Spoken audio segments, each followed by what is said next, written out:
નમસ્કાર મિત્રો, ગુજરાતમાં ફરી એકવાર મેઘરાજાએ પોતાનું જોર બતાવીને તૈયારી કરી છે કે કડાકા પડાકા સાથે વરસાદ અને કેટલાક વિસ્તારોમાં તેજ પવનની શક્યતા લઈને હવામાન વિભાગે મહત્વપૂર્ણ આગાહી કરીએ છીએ. તો વિડીયો અંત સુધી જરૂર જોતા જોઈએ, કારણ કે આજે અમે જણાવશું કે કયા વિસ્તારમાં વરસાદની વધુ સંભાવના છે અને કયાના લોકો ખાસ સાવચેતી રાખવાની જરૂર છે. હાલના હવામાનના સંકેતો મુજબ રાજ્યોમાં અનેક વિસ્તારોમાં વાદળછાયું વાતાવરણ જોવા મળી રહ્યું છે, જેમાં ઉત્તર ગુજરાત, મધ્ય ગુજરાત, દક્ષિણ ગુજરાત, સૌરાષ્ટ્ર કેટલાક વિસ્તારોમાં હળવાથી મધ્યમ વરસાદની શક્યતા છે.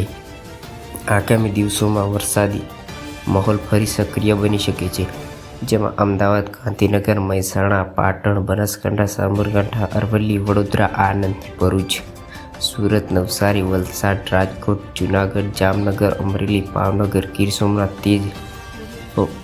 તેમજ કચ્છના કેટલાક વિસ્તારોમાં ગાજવીજ સાથે વરસાદના ઝાપટા પડી શકે છે.